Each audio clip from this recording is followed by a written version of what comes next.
नमस्कार साथियों, कैसे हैं आप सभी। आशा करते हैं कि आप आनंदित होंगे, सुखी होंगे और अपने परिवार के साथ सुखी होंगे। और जो भी आने वाली चुनौतियां हैं उनको शांतिपूर्वक धैर्यता से करेंगे और उसको सही तरीके से अपने जीवन में और अपने साथ जो लोग हैं उनको समझा के, उनको बता के, उनको उस चीज से अवगत करा के अपने जीवन में आगे बढ़ेंगे।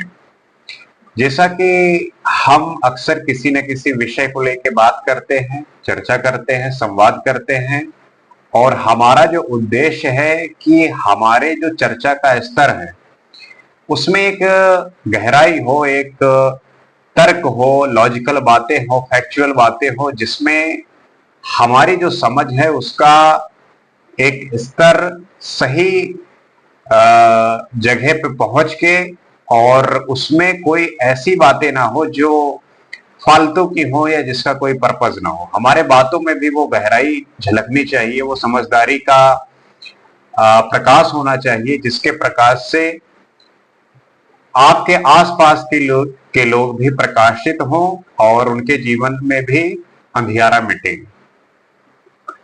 जैसा कि आज हम बात करेंगे कि क्या ईश्वर ने खुद दुख बनाया है, क्या दुख जो है वो ईश्वर का बनाया हुआ है।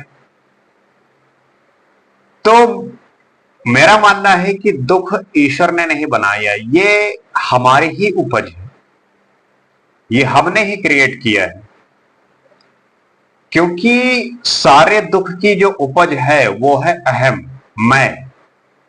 आप अक्सर देखते होंगे कि आपके पास किसी भी चीज को लेके ज्ञान नहीं है, या आपके पास कोई वस्तु नहीं है, कोई भी ऐसी भी चीज नहीं है जिसको लेके आप ये कह सके कि मेरा ये है और ये मेरा ही, इसके लिए मैंने ऐसे ऐसे काम किया है और ये मैंने प्राप्त किया है। आप हर बात को लेके पहले से ही इस आश्वस्त रहते हो कि नहीं, मेरे पास सब कुछ है, और अगर आपके पास कुछ है तो उस चीज को लेके आप ढिंढोरा पीटते हैं कि जो मैं हूं वही हूं। आप कैसे खुद हो सकते हैं? ये बस एक तुक्के की बात होती है कि आप जिस जगह पे हैं वो बस एक तुक्का है, और उसको लेके आप किस बात को लेके इतने अहंकारित हैं, इतने इगोइस्टिक हैं। तो जो हमारे दुख का प्रमुख कारण है, दुख की जो रूट है वो हम ही है, हमारे द्वारा ही इस दुख का उपज है। और आप अक्सर देखते होंगे कि जो दुख का मूल कारण है उसे अगर हम गहराई से जानने की कोशिश करेंगे तो वो यही होता है कि हमारे पास कोई वस्तु नहीं है, हमारे पास कोई ऐसी बात नहीं है, उसके पास ऐसी चीज है तो मेरे पास भी होनी चाहिए, अगर मेरे पास ये चीज हो जाए तो मैं सबसे ज्यादा सुखी हो जाऊं, उसके बाद भी दुखी बना रहता है कि मेरे पास वैसी और चीजें हो जाएं। तो ये जो कायाकल्प बदलना है, मन से चेतना की यात्रा की जो अवस्था है, ये कैसे बदलेंगे? आप मन से चेतना की अवस्था तक कैसे प्राप्त होंगे जब आपके अंदर का इच्छा, आपके अंदर की आकांक्षा, आपके अंदर का जो भूख है, ऐसी भूख जो आपको सब कुछ चाहिए,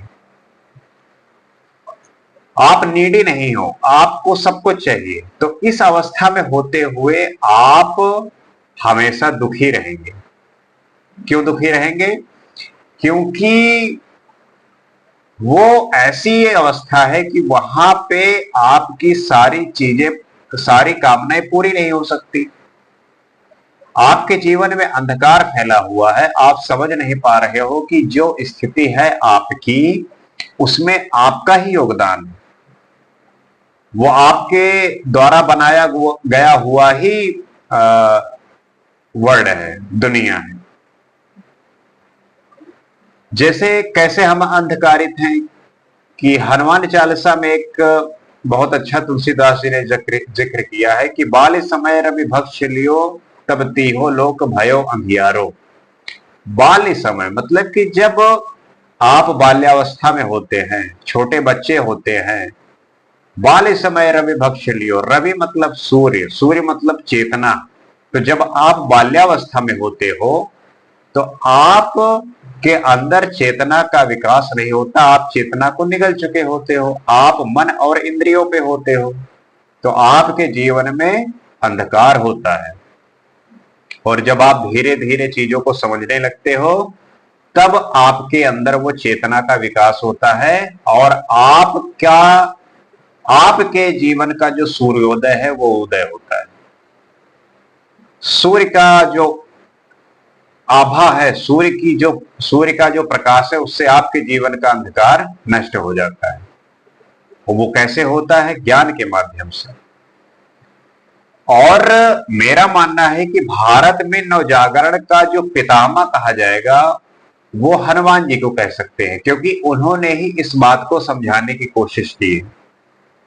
लेकिन हम करते क्या है कि हनुमान चालीसा का पाठ तो डेली करते हैं, लेकिन उसमें जो बात कही गई है उसको ना हम समझ पाते हैं और ना तो एग्जीक्यूट कर पाते हैं, ना फॉलो कर पाते हैं। बस हम रट्टा बजाए जाते हैं, जय हनुमान ज्ञान गुण सागर, जय कपीस तिहुँ लोक उजागर। तो हनुमान चालीसा का पाठ करो, लेकिन उसको समझ के उसको अपने जीवन में उतारने का प्रयास करो, उसको गहराई से समझो, उसकी एक एक बात पे ध्यान दो। और इस तरीके से ध्यान देते हुए आपके जीवन में बदलाव होगा, आपके जीवन में प्रकाश आएगा। मंदिर क्या है? मंदिर मन के द्वार को शुद्ध करना ही मंदिर का प्रमुख काम है। आपका जो मन का द्वार है, आपका जो मन है, उसको शुद्ध करना वही मंदिर है। आप मंदिर जाते हो, भजन करते हो, आपको कितना आनंद मिलता है। क्यों?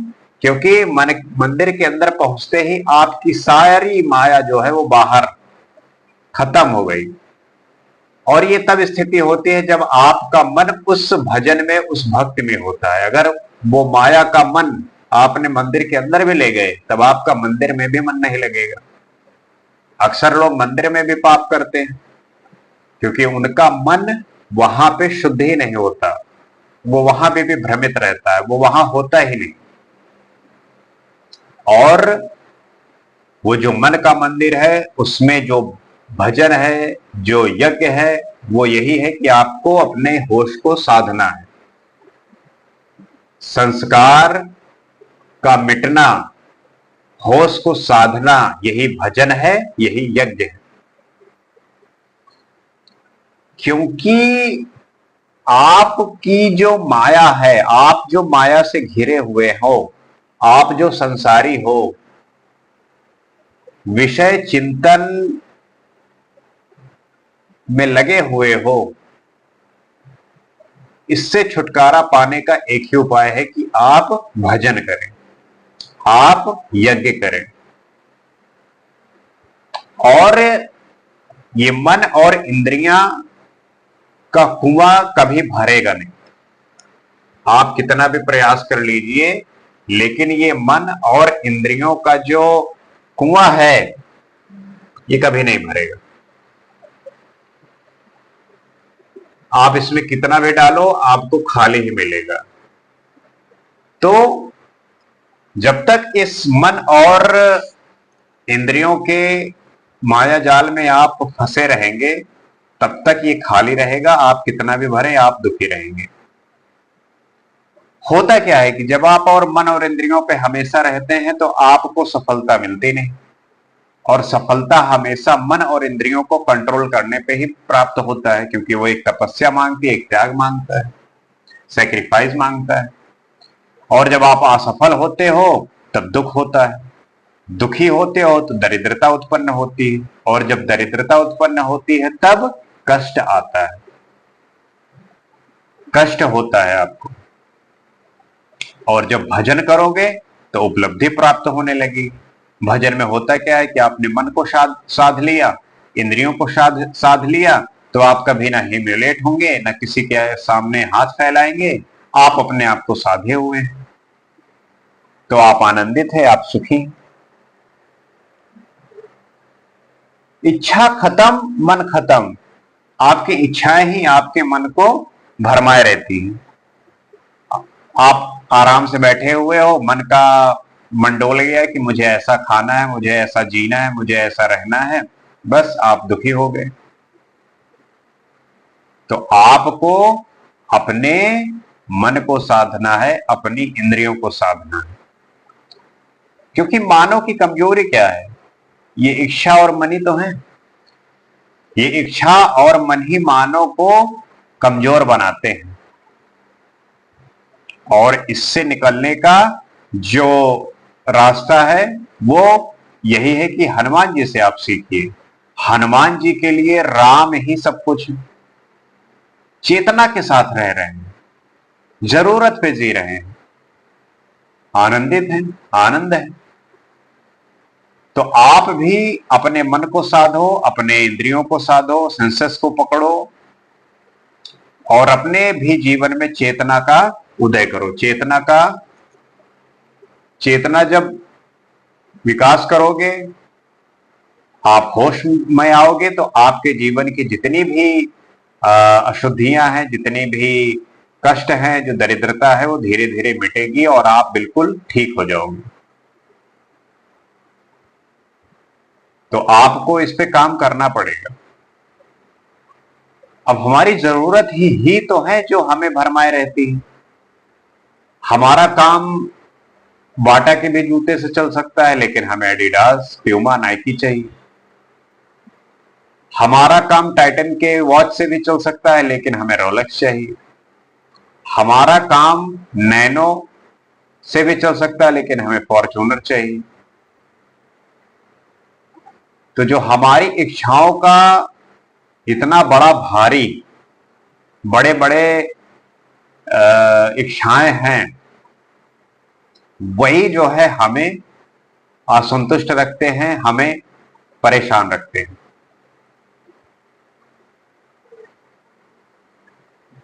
हमारी जो जरूरत की चीजें हैं उस पे आप शांति तो पा सकते हैं, शांति बिल्कुल मिलेगी, आप संतुष्ट होंगे, आनंदित होंगे।